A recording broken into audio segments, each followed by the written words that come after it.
since we spoke last, Brian, because I do this every month, a lot has happened. One, new house and all that, but our book is out. Actually, at the publisher, it can be at the printer. It can be ordered.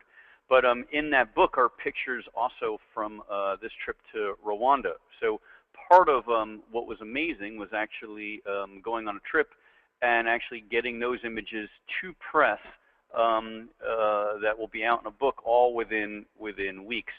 Of all the trips that I've done, and I know you get jealous because you want to go, this past trip to Rwanda and Tanzania, and especially Rwanda, was probably one of the coolest trips I've ever done ever. And we spent a week with the gorillas. They are completely wild. People assume that when you shoot wildlife, you're shooting with 300 millimeter lenses and longer. We were shooting with 70 to 200 millimeter lenses, and they were long. We were within inches of these absolutely magnificent animals, completely wild, and they have 98% of our genetic material, and there is a sense that goes both ways, where you really, I felt more at ease with the gorillas than I do when I walk around Miami. A lot of stuff to cover today, so I'm going to bounce around. It's actually fairly well organized, although it's going to come off as disorganized, because I want to show some interesting things about preparation of images for the book, and then I want to show some specifics on preparation of images for stock, all from things from this trip. And it's going to start out kind of complicated, because one of the things that I had to do for the book was there's lots and lots of screenshots, obviously all on Lightroom 4, and a lot of the panels, like when I did close-ups of like the develop panel and the keywording panel, the panels themselves are fairly small. And when you do a screenshot, the resolution is roughly 72, and all these images had to be worked on, if you will, every single friggin' screenshot, 500 pages plus, to get them to a suitable resolution, suitable sharpness for reproduction. And not that I'm plugging on one, because I really don't do that kind of thing. I like just talk about products I use. But in this case, I couldn't have done it without some of the On1 software, and it was awesome. So let me go through what I did first with that, and we'll move into some of the other images in stock. The key was that I need to do screenshots. Then those screenshots needed to be up-resed. Then those up-resed, sharpened screenshots I need to convert to CMYK. I need to make a TIFF of those, and I also need to have a low-res JPEG for the Copyright Office. And I could spend this entire webinar talking about writing actions in Photoshop. But what I did is I wrote an action in Photoshop, which is called Lightroom Prepare. And I'm going to give you an example of how it worked and how I went through it. But that action I kept as a droplet on my desktop, and when I drop an image or a group of images in there, it processes all the sidebars out. So very, very cool. So let me give you an example of some of the stuff that I was doing. Let's just go to the, we'll do a screenshot of maybe the keywording panel. So I use an application called Snaps Pro. And what I would do is go ahead and take a screenshot. And hopefully you're seeing this. So that's as big as the panel gets. So when I double click, and we'll just call this test, and Photoshop opens up, you'll see that, let's just actually assign sRGB to this for a minute. So I have a very small screenshot, and that screenshot, let's just move this stuff out of the way also for a minute so that this makes more sense. So I have this screenshot, but this screenshot is fairly small. In fact, at 72 ppi, it's 5 inches by 5 inches, and I need roughly, I hate 300 dpi, I have a whole thing on it, but that's still what publishers want. So roughly, really, somewhere between 266 and 300 would be correct, but for practical purposes, they want 300. And I need to get this at about 5 inches at 300, so that's a significant amount of up-resing. So And normally I would say, in fact, in previous versions of certain software, I would say that that actually isn't possible. But this is totally cool. So what I'm going to do is go into the Automate menu and go to Perfect Resize. And I really pushed the limits on this stuff and was pretty amazed. And we're going to just take this up to 300. Now, in terms of file size, you know, that's going from it's about a 300% or more increase. And yet, I'm going to choose Apply here. And I know Brian likes me to do things in JPEGs and all that so that they work quicker. But I'd rather do things in live time and do them at the right size so you see the problems. That's now up-resed. And I'll tell you what, that's a pretty incredible up-res for a screenshot to have that as a possibility. The next thing that I typically do is I'm going to just go ahead and save this as a TIFF for a minute. We'll just save it to the desktop. Save it to the desktop. So here's my TIFF. Actually, let me throw this one out. That was a test. Not to confuse things. So now the cool part is I can take this image, and I wrote this action that does all these different things. In fact, I'll show you what the action actually looks like. Let's go to the Actions palette a minute. And the action that I wrote, called LR4 book, will open the image. It will size the image. It saves the image. It's then going to open up Pixel Genius Sharpener, one of my other entities that I wear a hat for. I'm going to sharpen the image. Then it's going to flatten the image, do a profile adjustment, save it as a CMYK, and then CMYK typically is flat or gets flat. So I open up, create an S-curve, and then each of these are going to be saved to these different folders. And again, I could spend the entire webinar just talking about how to do this, how to write an action, but that's for another day. So what I'm going to do is just take this file.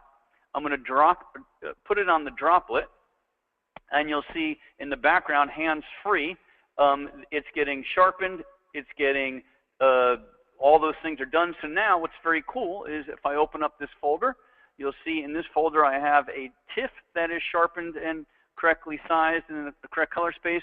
I have a CMYK sharpened file, and so this is my sort of final that would go to the to press, and you can see actually how sharp what happens when we sharpen it. It's significantly better, and that's in the CMYK space.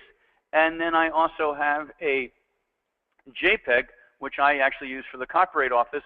That's in sRGB.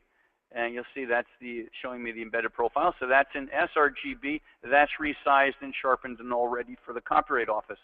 So by writing an action by using a droplet, I'm able to, in essence, batch process large amounts of images very rapidly.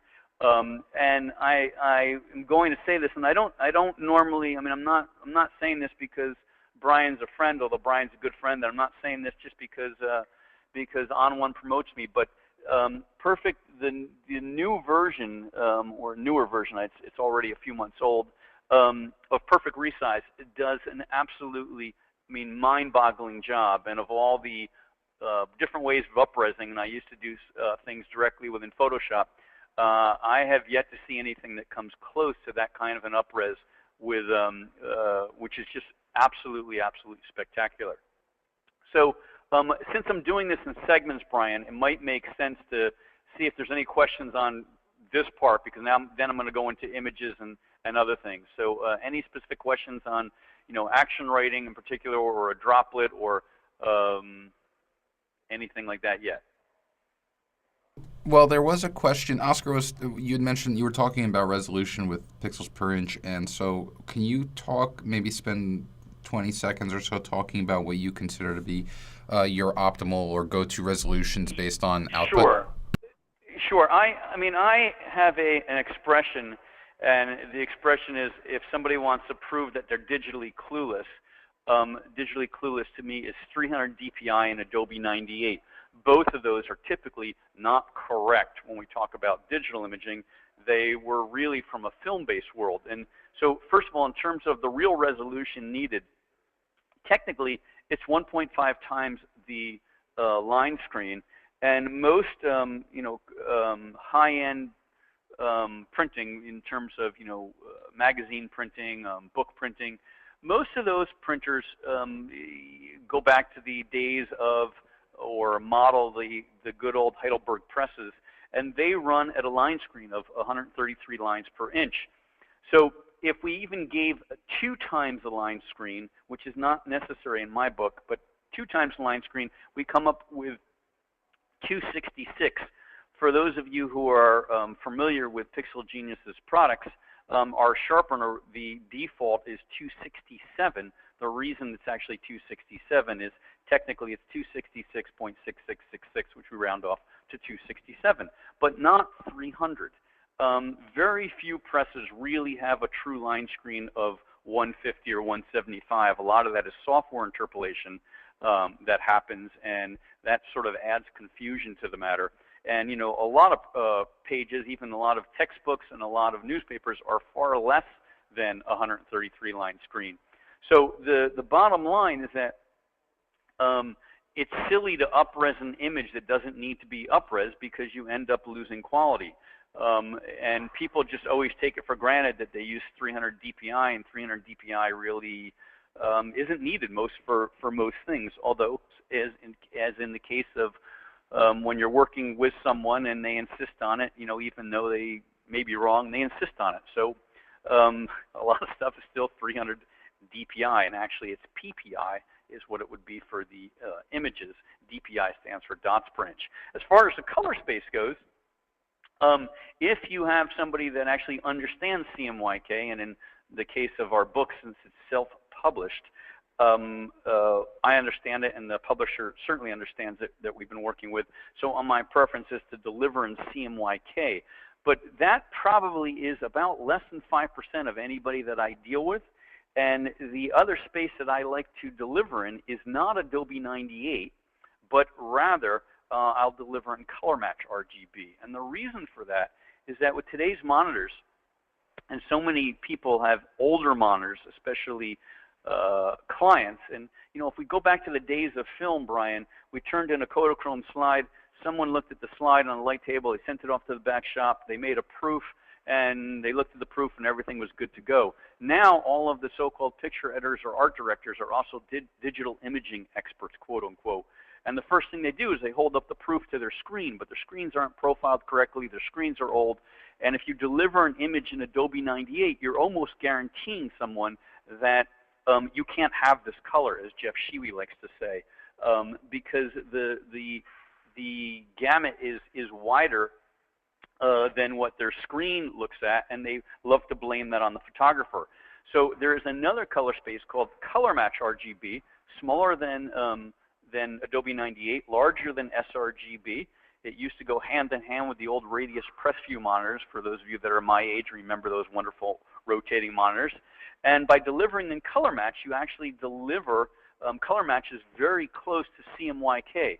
So if I don't get somebody who really understands CMYK, my choice then is to deliver in color match. And so most of my clients that want RGB images, what I deliver is color match. And what I get out of it, they never really understand what they're seeing. What I get back is, wow, the reproduction from you is awesome. The images actually look right on our screen, so on and so forth. So they don't really understand the principles or the concepts behind it, but in the end, they're very happy with those results. So I hope that answers, that summarizes another full hour of information in a couple of minutes, but I hope that makes sense to people. So the next thing that I wanted to show, are there any other questions on that, Brian? And then I'll go forward. No, it's good. There are a few questions, but I'm going to save them to the end. Okay, because I'm already getting ideas for other webinars as we go through this one. So I made a collection. I just want to say a couple things about the gorillas first, and then I'll go into some of the pictures. Um, when we first got to the gorillas, and people want to know how close we were. This is a pretty good example. These are my friends that went on the trip. This is a mom with her two babies, and the trip to see the gorillas. I mean, you go through the jungle. We're right on the border of Rwanda and the DRC, the Democratic Republic of Congo, which is a very interesting place to be in the world. When you enter Rwanda, they check you, not for drugs, not for weapons. You're not allowed to bring in plastic because they're very big on recycling, which is incredible because it's truly a third or fourth world country, yet they, in some ways, are way more advanced than we are here in the U.S. The other thing that they do, which is amazing, is every third Saturday of the month, everyone has to leave their property and pick up trash, including the president, which is, I was really, really impressed. The gorillas live at 10,000 feet, 9,500, 10,000 feet. So we are armed with machetes. We hack our way through the jungle. It's a fairly significant climb. It takes several hours to get up there. In the rainforest, it's absolutely pouring rain. It was a real test for camera equipment. I lost my 5D Mark II, totally shorted out. My 1DS Mark III did fine. But we get up to this area, and all of a sudden the guy says, quiet, and, turn around, and right in front of us, and literally this is 3 feet away from us, were a family of gorillas that just totally wild. They're, but there's this innate sense of our genetic similarities, and it was really one of the most amazing experiences, both with the pouring rain and with the gorillas. So what I want to show, I'm going to go to a collection that I created of just some images and some things that were done with the images. So the first thing, and again, a real testament of shooting and handling everything correctly, is that the gorillas, are black, and it's dark in the rainforest. So my typical ISO, this is a handheld at a 60th of a second at ISO 800. I have a lot of stuff that was ISO 320 because I really don't like running my ISO up, and handheld stuff at a 15th and a 30th of a second. And on top of that, we want to overexpose by about a third, at least a third of a stop, so that we don't have noise in our shadows. I think a big mistake that people make is they expose digital the same as they do film, and hence, the shadows get filled with noise. So what do I need to do with an image like this to make it good? In terms of making it good, I mean for stock and usable. And in Lightroom 4, several things. The things that I like to do right away is I went in and I want to apply the lens correction. So so I correct for that. I built some profiles in Rwanda, some custom profiles, and let's see. Oh, you know what? They are not on this computer. My mistake, because they were on my laptop. I need to transfer them over. But I had a custom profile for the gorillas. So in this case, we'll leave the Adobe Standard in there right now. Hey, Seth? I would want to go in. Yes. For the custom profiles, was that generated with a color checker passport? Yes, with a color checker passport. Cool. And because I just moved my computers from Miami to here, those were on my laptop, and I need to actually move those to this machine. That's why they're unavailable right now. So the next thing is I like to get things sharpened correctly, and to sharpen, I'm going to go into an area at 1:1. So we'll look in an area maybe around the mouth and the teeth. And I'm going to press down the Option button. I'm also going to just take my this little guide and move this over to an area, maybe the tooth. What we're looking for are areas of light and dark contours and areas that have a high frequency or lots of detail. And I'm going to hold down the Option key. That does a black and white conversion. You can see as I move the slider across, if you look right above the teeth, you'll see all the little dots.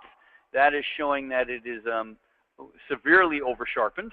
Much harder to see in color. So in black and white, though, very easy to see. That's soft. And as I start to move it across, what I'm looking for is right where it becomes sharp without getting any of that reticulation. And in a case like this, it's just about here. I'm going to look at the radius and, again, hold down the Option key. And at a radius of 0.5, I just see a little bit of outline. If I crank it up to 3, you'll see a heavy outline of the subject. I'm looking for the beginning signs, in essence, of the outline for this image. And in this case, it's typically going to be somewhere between 0.8 and 1.8, and right about 1.5, 1.3, somewhere in here is pretty good for this image. Detail, same thing. Again, the Option key. That's at 0. That's at 100. Option's a little tougher to tell, but detail's a little tougher to tell. But I'm also looking for where I start to see the outline of this image without seeing too much, and then right around here is pretty good. And then one of the most critical ones is masking. And masking, by the way, defaulted is applied to the entire image, which is at 0, and at 100. We're applying it just to our highlight edges. And again, what I'm really looking for is to apply the sharpening to my edges. So as I move the slider across to the right, where I begin to see sort of a line drawing, if you will, of that image. And in this case, it's right in here. And most images probably around 25, give or take, I'd say. This one is a little bit more. But right in here, I start to get a line drawing, if you will, of that image. And that becomes my correct point for sharpening. Then I'm going to go up to the basic module, and I like to overexpose slightly on capture. Again, a good reason why I would never give any of my raw files to a client, because they would typically look at it and say, oh, you should learn how to expose. I do know how to expose, but if I expose this with the camera's meter, it's going to be jet black, and there's going to be lots and lots of noise. So by slightly overexposing, I'm able to reduce the amount of noise, and then I can bring it down in my processing. So I'm going to drop my exposure down. And on these sliders, for people that haven't used Lightroom 4, I think learning how to use these in pairs makes a lot of sense. Exposure is our overall exposure. And with most images, you should be able to do a fairly good job using just exposure and contrast. After you get a handle on exposure and contrast, I would suggest moving to the next pair, which is highlights and shadows. Highlights are from my midtones to my highlights, and shadows are from my midtones to my shadows. And then the last pair, whites and blacks, these would be the brightest highlights are my whites, and blacks are my darkest shadows. But if you just start moving and trying to adjust all these sliders without having used Lightroom 4 before, you're going to find that you have a lot of problems. So I would strongly suggest people to just use exposure and contrast first. Once they get the hang of that, then you can start moving to the other sliders. So I'm going to just bring exposure here, contrast here. I'm going to now bring my highlights down a little bit. So I'm going to slide my highlights down. I'm going to actually go to my brightest highlights, because I'm looking at the reflections off of the nose and in the teeth, and bring my brightest highlights down a bit, about there, where I have good detail throughout.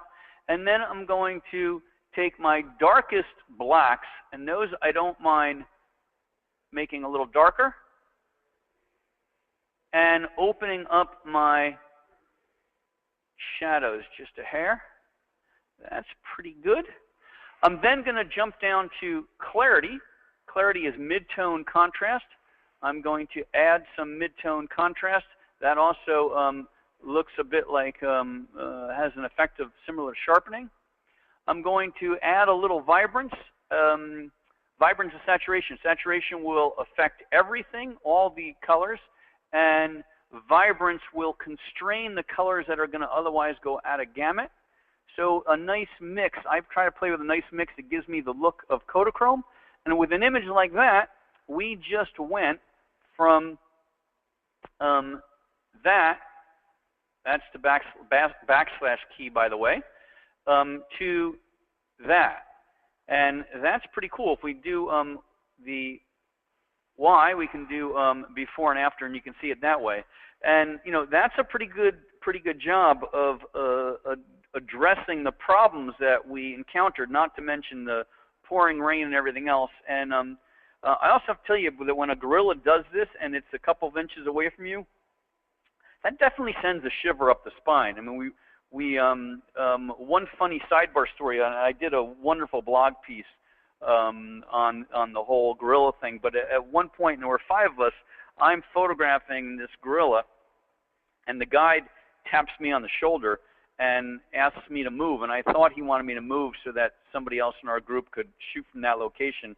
And Brian, you know how obnoxious I can be, but I basically said to the guide, I'm not moving. And he taps me again and says, you know, you need to move. And, you know, as I was just about ready to tell him, you know, to back off, he says, turn around. And I turn around, and this guy is standing right behind me. He wants to come through where we're walking. And literally, I'm face to face, 6 inches away from this gorilla. I'm with my friend Jeff. I tap Jeff on the shoulder. He just says, you know, back off. I'm like, no, you got to turn around. He says, I'm shooting. I said, turn around. And he now is face to face with this gorilla. And it was really like just an incredible experience, but pretty amazing. And then I took a group of images like this, and then I synced those changes to another group of images. So questions again on anything I did here, and then we can go on further with some other images and some other specific things about Lightroom. I remember when you first sent out to a few of us, you know, the photos that you edited, and I remember seeing this shot, and I never saw the original RAW that you started with, and you know, for me personally, I love the fact that, you know, why you said how you wouldn't ever give anyone a RAW because they would look at it and say, yeah, you clearly can't shoot, but it's such a great tip, and someone just kind of acknowledged that, Rosalie did, where it's just kind of like that overexposure. It's not like it's overexposing. It's not, you didn't blow out anything. You just overexposed, you know, with our cameras. Well, yeah, and I actually want to recorrect what I said, because I wouldn't say I'm overexposing. I would say I'm exposing correctly. But exposing correctly in digital, the reality is that half of all our information in a digital capture, and it's linear capture, twice the amount of information for each stop. So half of all our information in any digital file is in our first brightest stop. And the other tip that I'll tell people is that for everyone who looks at the histogram in the back of the camera, you're almost proving to the world that you're digitally clueless, because the histogram in the back of the camera is not showing you the raw data. It's showing you a JPEG embedded preview, which is in sRGB. So if we account for the change in the color space between a, you know, well, RAW doesn't have a color space, but if we were to take the file into Photoshop and start working on an image in Photo, or in Lightroom in Photo, the correlation between that change in f-stop and the sRGB embedded JPEG versus a RAW file amounts to about as a stop or a stop and a half. That, so when you, especially when you see those blinking highlight warnings, what it's really saying is not that you're clipping, but that, you know, you have about another stop and a half to go before you have an issue. So I like to look at it that I'm exposing correctly, which is what I'm doing. But if I were to show those raw files to GQ public, or even above GQ Public to some digital imaging folks, and we'll leave it at that, a lot of people would just say, gee, you really didn't expose right. And it's like, no, I totally did, because what I want to do is minimize my noise and my shadows and sort of maximize the range. And these are tough images to work with. Number one, absolutely pouring rain. You're in a rainforest. There's very little light, and you have an animal that's basically jet black. And if you were to look at like the area of the teeth, for example, those highlights on those gums, and boy, does he need a dentist. But those areas, compared to those deepest shadows, there's no way you would hold detail all the way through if you expose the way so many people expose. And you're not going to get the correct exposure by having the meter on automatic. And the tendency from even people that were on our trip was, hey, it's dark, I have to crank the ISO. Well, the higher you crank that ISO, the narrower your dynamic range is going to be, and the more blocked up, in essence, those shadows are, and the less detail there are in the highlights. So, I mean, my hardest thing was really practicing getting that camera still, and I did most of my shooting at probably a 20th, a 30th, a 40th, and a 60th of a second. So you bring up a lot of good points, Seth, there, and I agree with you on all accounts, because well, for one thing, it's also kind of understanding just how much information, the 5D2 or the 1D3 or the 5D3 or the 1DX, how much total information is actually, how many stops of information are stored in that raw exposure, and also knowing not only what you have at the time of capture, but also the tools that you have here, for instance, in Lightroom, that allow you to recover that information on the fly. Correct. What we're seeing a lot of here in terms of questions, Seth, is specifically around, all right, how many stops over, or what? How do you base? So okay, what was that? Can you show me the X's for a second? I know your question. Yeah. So here's the answer. And this comes up in our workshop all the time. So and I'm going to say something for preface it. When I shot film, I shot Kodachrome. And, as a general rule, and my mentor, Jay Maisel, would always say the exposure is the correct exposure. But as a general rule, we tended to underexpose Kodachrome film so that we got that really, deep saturated result. But it was the correct exposure. So with digital, what I actually do is I take meter readings from and I, my high-end metering is typically something like a 70 to 200. I'm not carrying around a spot meter and everything else. But I do a quick, look at the scene, and I look at what my highlights are, and I look at what my shadows are. So I want to try to get a range. And then what I do for my exposures, I pick exactly as close as I can. And a lot of this is on the fly. The gorillas are moving. It's not like, you have hours to figure this out. But I'm looking at what my exact mid-tone would be, and then I'm overexposing that midtone by about a third to a half a stop.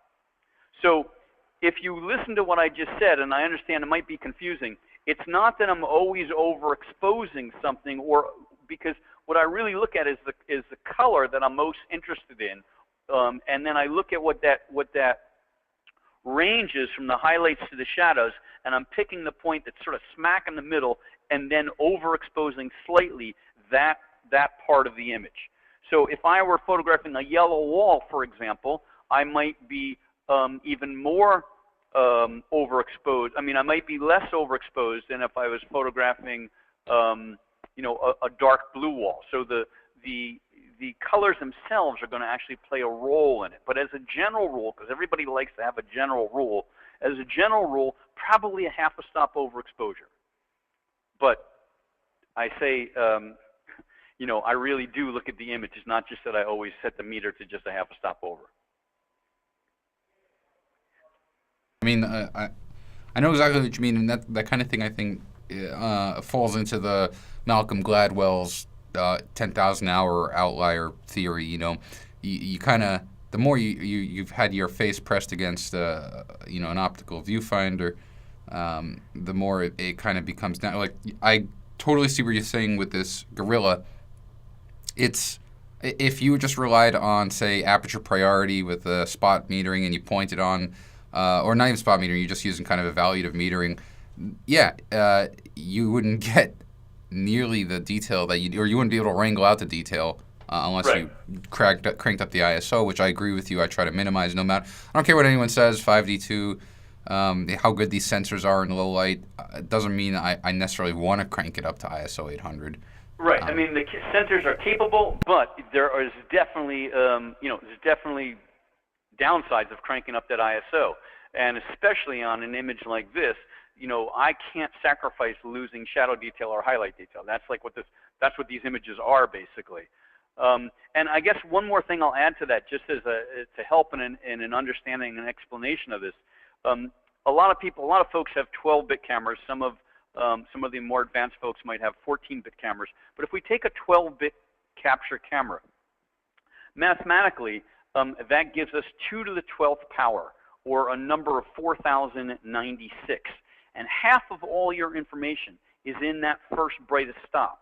As we keep on dropping down a stop, another stop, another stop, the reason that we actually have noise and all of those things in our shadows is our shadows have 1/64th the amount of information that our highlights have. That's the technical reason. For those of you that can afford and have a 14-bit camera, I mean, what the camera manufacturers don't really explain, and certainly the stores don't really explain, is we're not just talking like 2 bits. I mean, what it really is, it's exactly like the earthquake scale. It's on a magnitude. So the difference in tonal range from a 12-bit capture to a 14-bit capture is 2 to the 12th power versus 2 to the 14th power. And that is, I mean, it's a tremendous amount of additional information that you gain in those sort of extra 2 bits, if you will. And I think a lot of people don't really take the time to sort of think about that, or it's just too confusing for them to figure out. But it makes a tremendous difference. All right, so it's 2:45, Brian, and I've got about 1/10 of what I wanted to do in this webinar. So let me move on to a couple of other things. Something that I'll show a couple of images, and I'm going to maybe I can come back to these later. But this is another good example, and this was also an incredibly bizarre moment. First of all, I am at so ISO 320 at a 30th of a second. And this gorilla just sat down in front of us, laid down on the ground, and was in essence mimicking us. His hand on his chin, we're laying on our down with our hands on our chin. And again, it was just an incredible feeling that these beasts, and for people that don't quite understand this, these silverbacks have the strength of 7 men in each arm, and one swing or just one swat, and you're dead, and not to mention their teeth. And yet, there was no fear either with the gorillas or with us. I mean, they were really, really amazing. But another good example of by exposing this correctly, you're able to get detail in those shadows and in those highlights without any real noise. And otherwise, it'd have a tremendous amount of noise. And that image is slightly adjusted. One other thing I just wanted to show, which is just funny. I thought he was smoking a cigar, and he was just eating a twig, but it really looked like he was smoking a cigar. So the next thing I want to show, which is right up your alley, Brian, because I know how awesome you are at your panoramics, but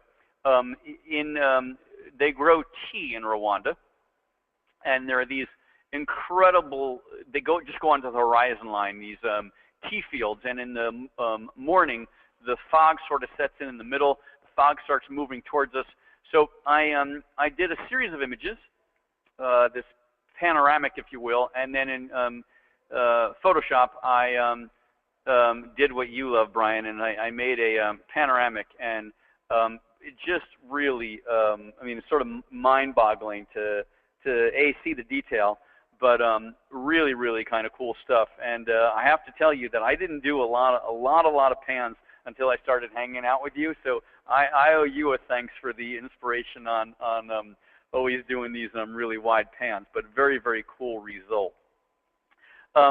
So the thing that I want to show, and then we'll come back to some of the other stuff, the big thing is combining several things. And we went from Rwanda, we went into Tanzania, and in Tanzania, and nothing against Tanzania, we were able to get much, much closer to wildlife in Botswana, where I'm going back in May, next month again, and much closer in Rwanda than in Tanzania. The Serengeti, which everybody loves, there are so many rules about being on road, and we had special vehicle permits that allowed us to go off-road, but you can only go off-road in certain places. And I actually want to show a funny picture first, just to get an idea, because it was a little disappointing with the Serengeti, but I'll show you what we were up against. Is when there's a kill, or when someone sees something, let me just scroll down here, the amount of vehicles that line up were really out of control. So let's see, here we go. So this is and I'll show you, this is what you see in the Serengeti. And I mean, this ruined my day. But what they were photographing was this leopard. This is with a 300 millimeter, that's with a 300 millimeter lens, and you see that little leopard in the tree, and still you have, like, you know, all these you know, hundreds of cars lined up, which to me were just sort of ruined things. So getting off-road, getting into countries and places where they allow you to go off-road, very, very, very critical.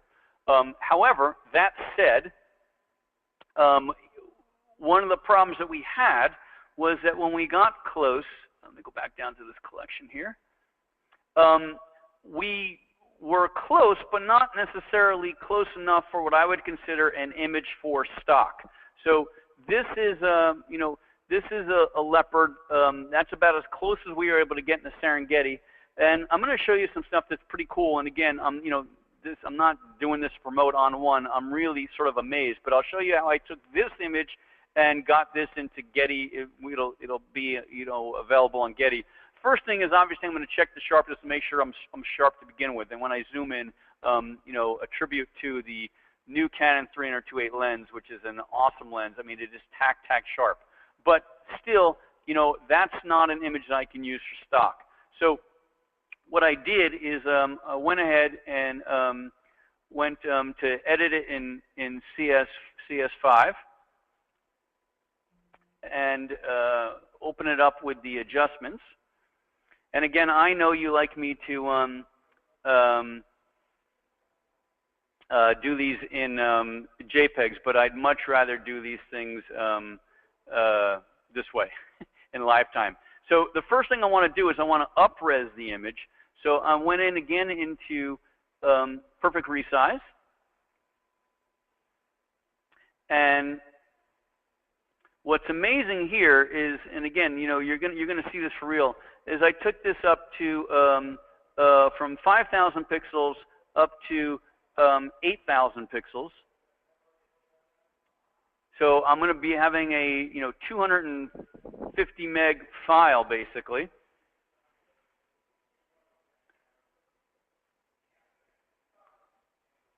And we'll let that, it's going to take a couple of seconds here for this to process out. And then something that, and again, I use software when it needs to be used, but I found a wonderful filter which really did wonders on a lot of the pictures in the Serengeti in particular, which I'll show you in a second.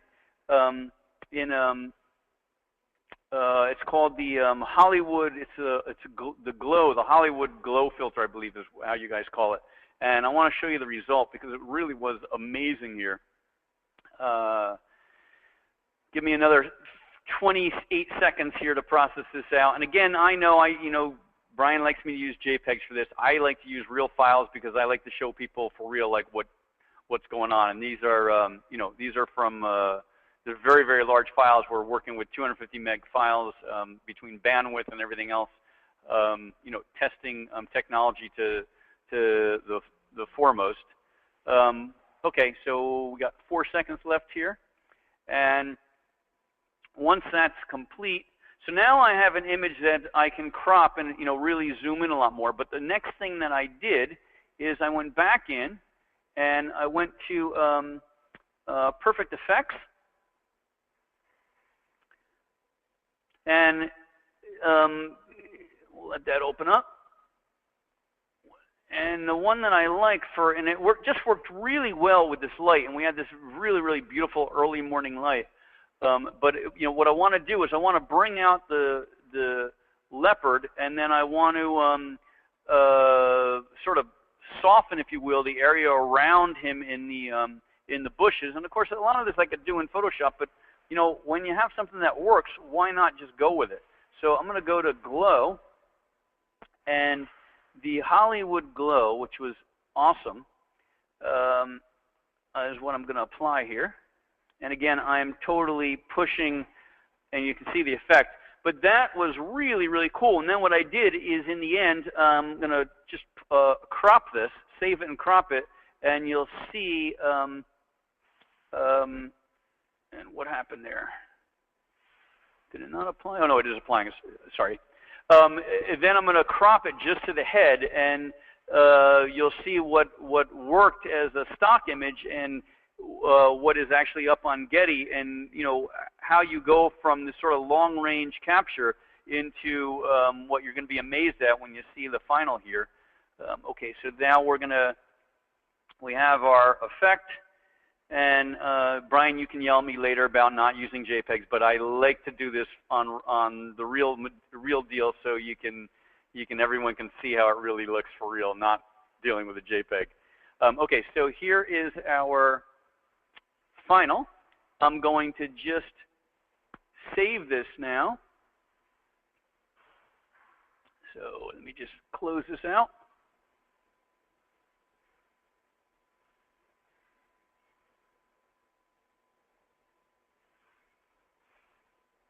And hit close. And we'll just save it. And when we go back to Lightroom,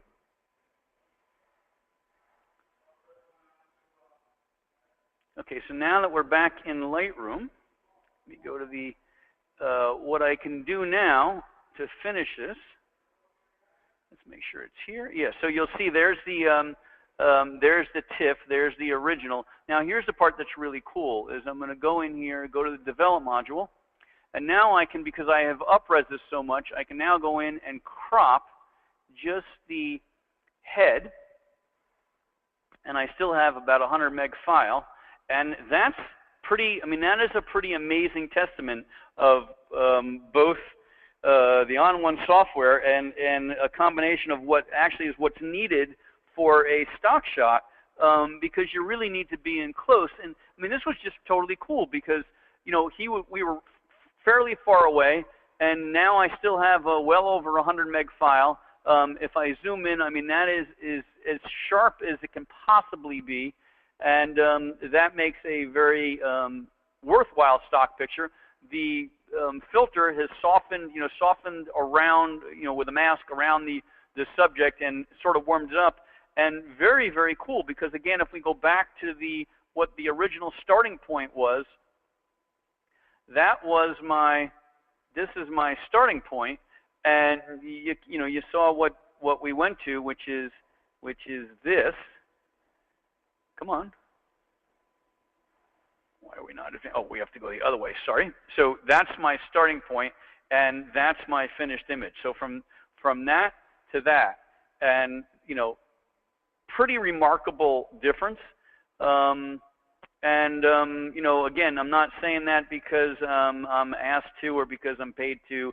I'm saying it because I use this, and it really really for me did a tremendous job on a bunch of images. So that was the quickest hour, Brian, that I think I have ever had here. And maybe we'll just continue next month, although I'll be going back to Africa, so I'll have more things to show.